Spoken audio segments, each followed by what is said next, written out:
I was sitting in my 4th grade classroom, and in walks this lady, and she's carrying this, it's like a flannel type bulletin board. And then she starts putting these figures on there. They look kind of like religious figures to me. I wasn't really sure. It has this beautiful man with the long flowing hair and the beard like you kind of see in storybooks sometimes. And then she'd show his disciples, and she'd show, and here's the sick man, and Jesus is going to heal him. And she made us sing Jesus Loves Me. All the kids around me knew the words to the song, and they were singing Jesus Loves Me very lustily. And I didn't know the words. And I really wanted to sink into my chair, kind of into the floor, because it wasn't my religion, and I knew it. And I knew that I wasn't supposed to be singing songs about Jesus in school. This is Linda K. Wertheimer. I'm a journalist, and I'm an author of Faith Ed, teaching about religion in an age of intolerance. And I'm not that other Linda Wertheimer of NPR. Back in the 1970s, when Linda was a little kid, I was 9 years old. Her dad was an engineer at a plant that made auto parts in upstate New York. He was working for the spark plug division, and he got transferred to a company in Fostoria, Ohio. And Linda found herself a stranger in a new school. And it turned out that she and her brother were the only Jewish kids in the school. They told their mom about the visit from the church lady. My brother Kevin said something like, and she said the Jews killed Jesus. I told her that, she made us sing songs. She made us tell, she told Bible stories. It was really uncomfortable. We didn't like it.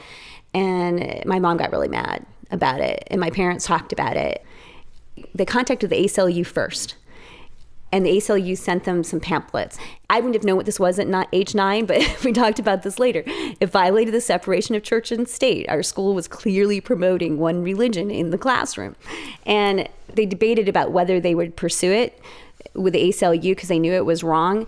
And they decided not to do anything with the ACLU because they were afraid of my dad being affected at work, of things getting bad for us at school, because I think they were getting a sense that this was a very small town. They told me that I think that week the KKK had burned a cross on a black family's lawn. So this town we moved into wasn't coming across as such an open-minded area. So they were really fearful of what could happen if we were sort of publicly identified as the Jewish family that opposes this church program. So instead, they went to talk to the superintendent to see, well, is there at least something you can do for my 2 kids? And what they said was, well, we can excuse your kids from the program. And that was the solution. So all through 4th, 5th, and 6th grade, Linda left her classroom for half an hour each week during the visit from the church lady. And initially, I was sent to a small room.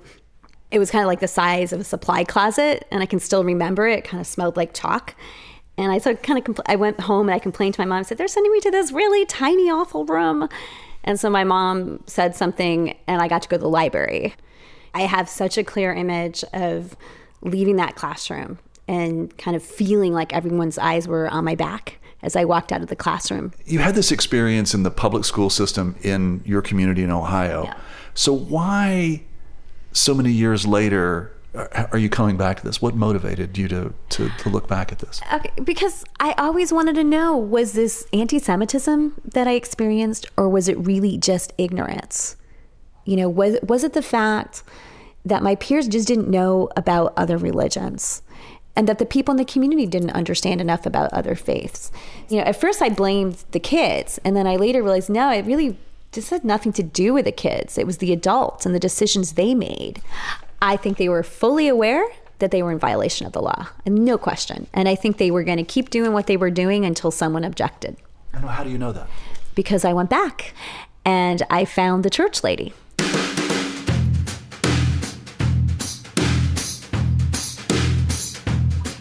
From PRX and West Virginia Public Broadcasting, this is Us and Them. It's the podcast where we tell stories from America's cultural divides. I'm Trey K. Today, we're talking about religion in the schools. Public schools are supposed to steer clear of organized religion. That's been true since the early 1960s.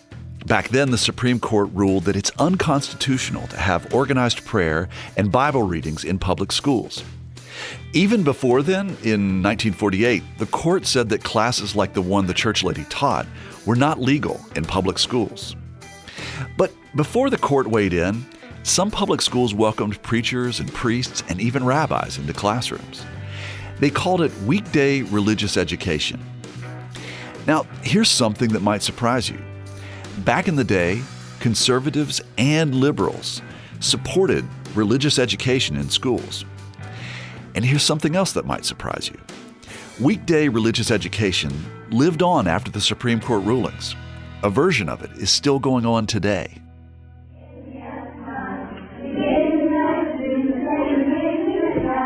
Linda Wertheimer went back to Ohio looking for the church lady, and she found her. Her name's Dorothy Powell, and she was still teaching. This is a recording Linda made of kids singing in one of Dorothy's classes. After class, they talked. So, Dorothy, I wanted to ask you some questions about, so you taught at VB, we're pretty sure. So this is my interview with Dorothy Powell in March 2013. Linda was working on a book about religious education in schools. The recording she made isn't quite radio quality, but she played it for me on her computer and helped me decipher what people were saying. I interviewed her at a church in Arlington, Ohio, and it was in between classes that she was teaching. She was teaching the same kind of classes she taught in the 70s to early 80s, but now she was teaching them in a classroom in a church across from the Arlington Public Schools. Linda interviewed Dorothy and one of Dorothy's colleagues. She didn't mention right away that she'd been the Jewish kid in one of Dorothy's classes years ago. First, she says she had some questions.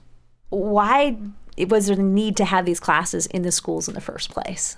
That's what I wanted to know. Why? And what they were saying was because a number of kids weren't going to church.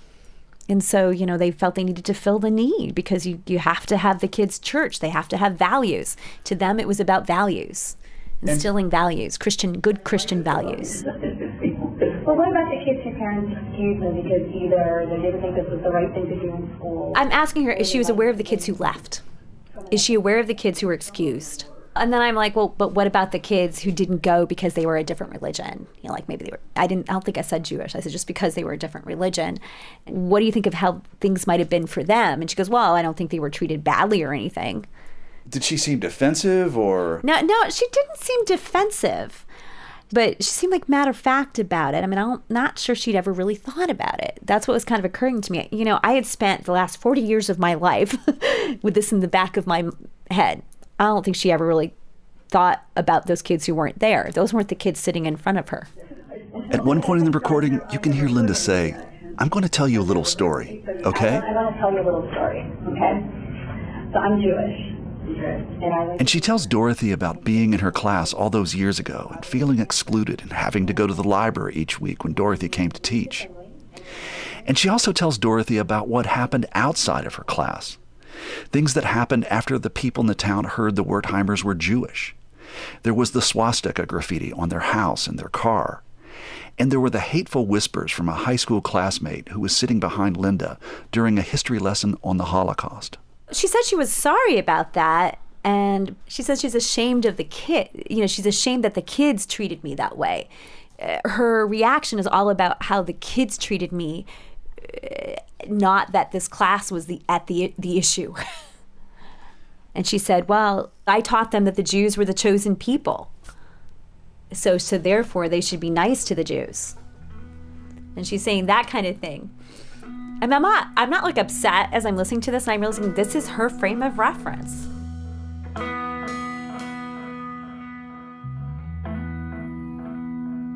It was in the 1970s when Linda Wertheimer first encountered the church lady, but programs that brought religion into public school classrooms had been going on since the early part of the last century. Weekday religious education, or WRE, started in the early 1920s. But it really picked up steam during World War II. Prayer in school had some champions we might find surprising today. Lots of people on the left wanted religion and prayer and sacrament in school. I learned about this from my friend Jonathan Zimmerman. He's an education historian at New York University, and he wrote about WRE in his book, Who's America? Culture Wars in the Public Schools. He says that people trying to get religion in public schools weren't from conservative groups like the Moral Majority or Christian Coalition or Focus on the Family. Those groups didn't even exist back then. WRE was promoted in the South by pacifists and anti-racists. So I found this amazing testament from a school teacher in North Carolina in 1943 named Louise Bashford, in which she says the reason we need religious teaching in schools, weekday religious education, is we have to teach that Christ was the Prince of Peace. Remember, this is 43, this is wartime. And also, by the way, we have to teach that Christ doesn't see color. And again, that reminds us about the way that religion was absolutely central to the civil rights appeal.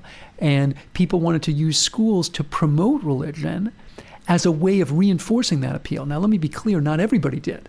And one of the fascinating stories about WRE and about the teaching of religion in school is how many different religious communities tried to seize on it.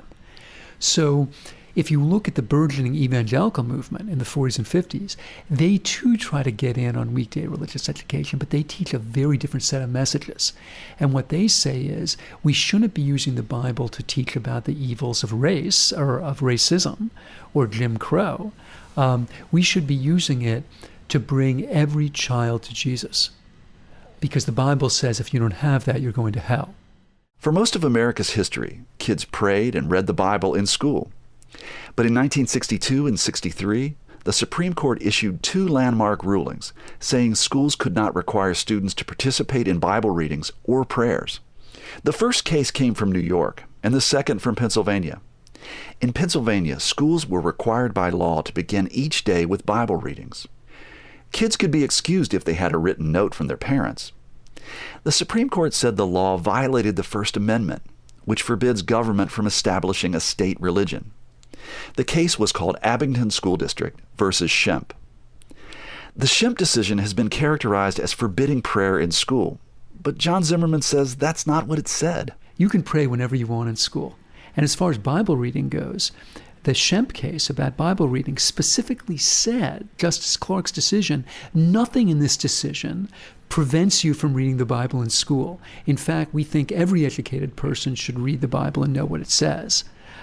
What the decision says isn't you can't read the Bible in school, but rather teacher can't lead kids in a ritual, in worship from the Bible, which is different from saying you can't read the Bible. It's an important distinction. Still, Zimmerman says the pair of cases shocked the country. It wasn't that, we can't pray anymore, because people kept praying, including in school. It was the symbolic fact that the state was now saying that the school couldn't sponsor this. That's what outraged so many people.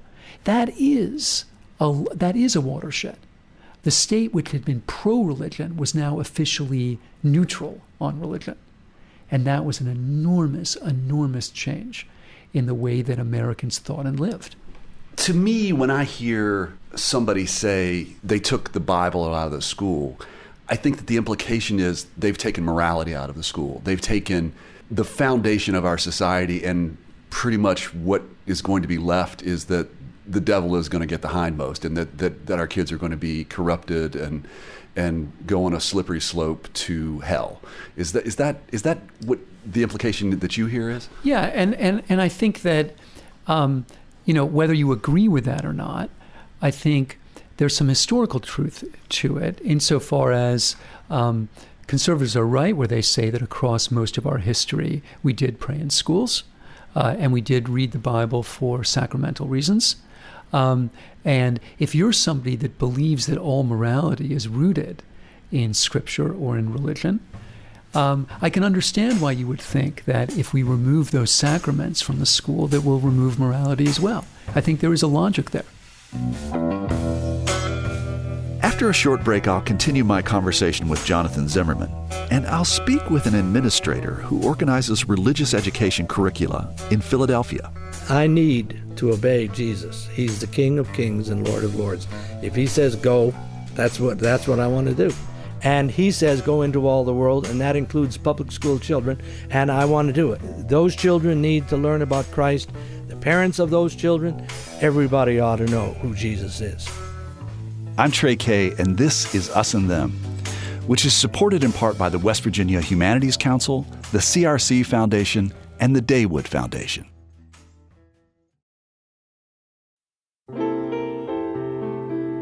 Music lifts us up and brings us together. even when we can't get together in person.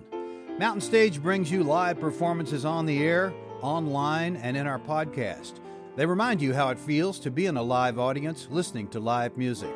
This is Larry Gross, host of Mountain Stage. Find a link to our stations and our podcast online at mountainstage.org.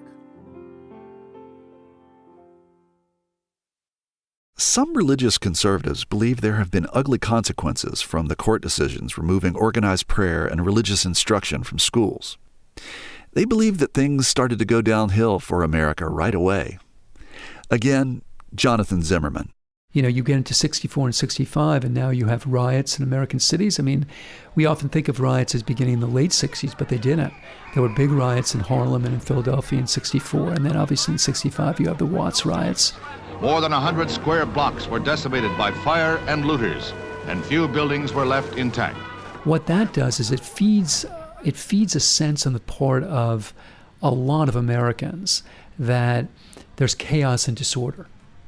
And as you were indicating earlier, what you find is, you know, people turning to these school prayer decisions and saying, well, there's a causal arrow here. Just to be clear, I'm not saying that we had riots in the streets because the Bible was taken out of schools.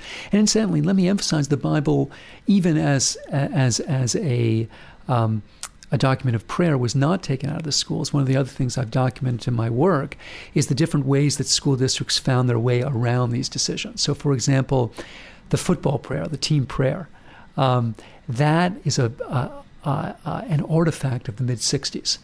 It was an effort to, and they use this verb, bootleg religion into schools, which is, of course, a football term as well, right? Team prayer begins as an explicit and admitted effort to get around these decisions by creating another venue for prayer. So it's not in the classroom, but, okay, it's on the football field. Are there other workarounds, bootlegs? Oh, yeah. Courses in the Bible. See, Justice Clark had explicitly said in the Kemp case, nothing we're saying prevents you from teaching the Bible. So a lot of conservatives picked up on that and started teaching Bible courses that were, when we look at them closely, very clearly efforts to evangelize and proselytize, right? Which, of course, is what the court said you can't do, right? It said you can read the Bible in school and you can teach about it, but you can't use the Bible to evangelize and proselytize. But a lot of these Bible courses absolutely did. What do you think was the legacy of the Supreme Court decisions in 62 and 63? The legacy has to do with our politics, with the structure and the content of our politics. I think the real legacy is, in the wake of these decisions, a lot of people on the left who had invoked religion routinely and ritualistically as a part of their political program stopped doing so. And conservatives started doing so. So let's take a figure like Jerry Falwell. When Martin Luther King was doing a lot of his freedom rallies in the 60s, Falwell, who was a preacher in Lynchburg, Virginia, said with respect to people like King that preachers should get out of the streets and get back in the pulpits, right? Your job is not to change the world here and now. Your job is to prepare us for the world hereafter. Okay, well, by the early 70s, and especially by Roe v. Wade, which is what Falwell says radicalized him, we see these conservative religionists come into the public sphere in a huge way, saying that their faith has brought them into the public sphere and they want to infuse the public sphere with their faith.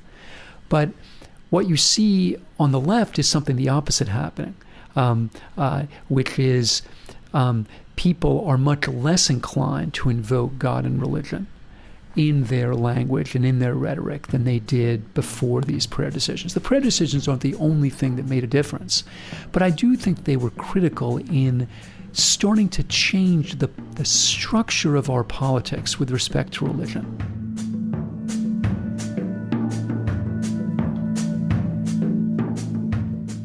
So there's been a push from the left to get religion out of public life, and a lot of Americans resent it. In a Pew poll a few years ago, 69% of Americans agreed with the statement, liberals have gone too far trying to keep religion out of the schools and the government. Last year, a Gallup poll found that 61% of Americans think there should be daily prayer in school. And in spite of the court rulings, people who want kids to get religious instruction during the school day have found a way to make it happen. And And this is a letter from one of the superintendents to me. I recently visited with Paul Humber, who is the director of CR Ministries. His group organizes Christian release time education programs in Philadelphia. If a parent wants his child or her child to participate in religious education, now it's off campus, and it's sponsored. The church people teach the children and so on. And they escort them away from the building and bring them back, and maybe in time for dismissal. And it's just 1 hour a week for roughly 36 weeks of the school year, at least in Pennsylvania. That's the mandated law.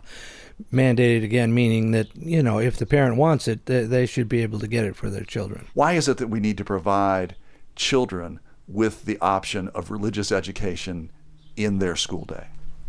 Well, some parents don't have the financial resources to send their children to a Christian school or even a private school. But children in public school need to hear about their Maker and the wonderful offer of the gospel. And if parents can't send their children to another school, they're sort of in a bind, then we want to provide an opportunity for those children. Do you want to reach children whose parents are not religious?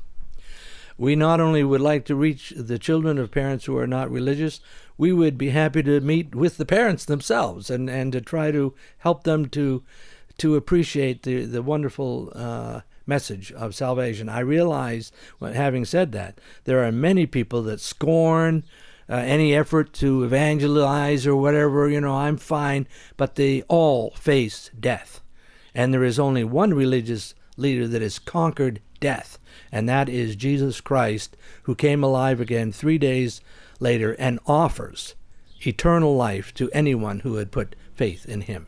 And again, this is religious education that is not just Christian. It could be Muslim or Judaism, any type of religious education. It's just that it has to be off of the school campus, correct? Yes. For our efforts, Christian Release Time, we consistently try to have them away from the campus and so on, and there's no restriction in terms of what is taught and that kind of thing.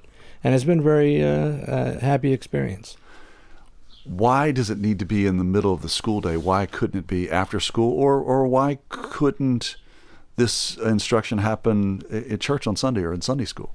The people that put the laws together realize that 1 hour a week in comparison to 5 full days of school, it's hard to counterbalance. There's an imbalance there, especially if they're learning that there are accidents in the universe and there's no instruction about who made them. There is a default religion in the public schools, and that is the religion of secular humanism, that essentially man is the measure of all things. And some of these questions, like what happens at death or how do we get here, it's hard to answer that question. If you're in a dark room and there's zero light and someone has a small match, that match gets a lot of attention.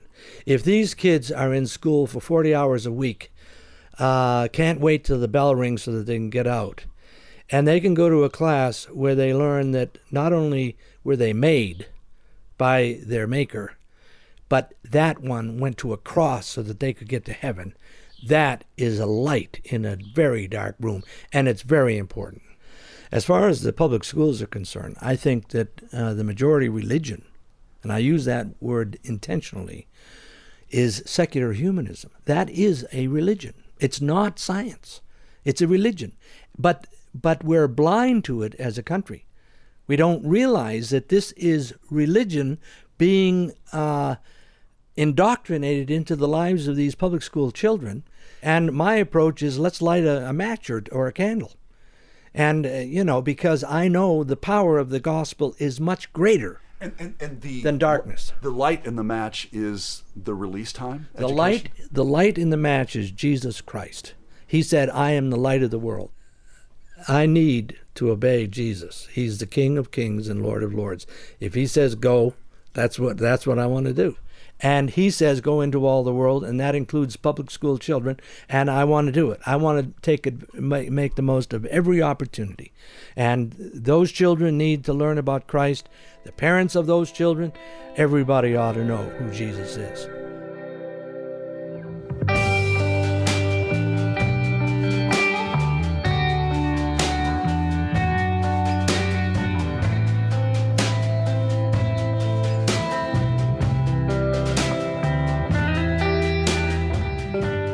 The United States Supreme Court says it's okay for Paul Humber and other advocates of release time to set up religious instruction during the school day. But these programs get a fair share of criticism. In 2005, Slate magazine's legal writer Dahlia Lithwick wrote an article that summarized some criticisms of a weekday religious education program in Staunton, Virginia. Some parents complained that the children who didn't participate felt ostracized, and parents thought that these classes ate into instruction time. They complained that while many students were off campus learning about the Old Testament and getting a personal relationship with Jesus Christ, those left behind passed the time coloring pictures of SpongeBob. This left behind experience kind of reminded me of Linda Wertheimer being sent to sit in the supply closet that smelled like chalk. Being the only Jew in her class, getting sent away when the church lady came, that made a big difference in Linda's life. She grew up to be a journalist focusing on education. Her latest big project is a look at how religion is taught in public schools. She's about to release a new book called Faith Ed, teaching about religion in the Age of Intolerance. In the book, she makes an argument that we need religious education in schools. She says it should be instruction about all different religions. I chose to write it because I just feel so passionately that we have to teach kids about the world's religions as a part of history, as a part of life, as a part of the country we live in, as part of the world we live in. I don't like the Islamophobia that I see spreading across our country. I don't like the fact that anti-Semitism is rising. But it's not just about the Jews. It's not just about the Muslims. It's about Hindus, it's about Sikhs, it's about evangelical Christians too. We don't understand each other, and it puts us at, real odds with us. I mean, I talk about this a lot, that, religion when I was in school, it was a line that really divided us, and it didn't have to. There's a lot of similarities between religions, and there are differences. And we can teach kids about them, and they can then better understand each other and get the message that, it's okay if Linda's Jewish. It's okay if George is atheist. It's okay if this person's Catholic, this person's Protestant, that this person's a Jehovah's Witness. Everybody has a right to be what they want to be. Linda would like to see religion education classes that make every kid feel a part of the group. Not like an ostracized weirdo, the way she felt when the church lady came to visit. She wished she could have made Mrs. Powell understand why the religion class made her feel so bad when she went to see her in Ohio. Linda told me that it wasn't the last time she talked to the church lady. A few months after the interview, Mrs. Powell called her. And she said, I just can't stop thinking about our conversation and, how you described how some of the kids treated you, and I feel so bad. So it seems like you connecting with her affected her, no? Yeah, it did. And we've actually talked a few times since. And I think we genuinely liked each other. And I think it made her think. And that's good. I'm great with that.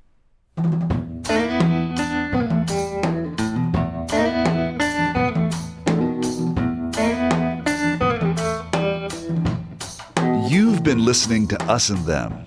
This episode was written and produced by me, Trey K., Lori Stern, Mitch Hanley, Chris Julin, and Catherine Winter.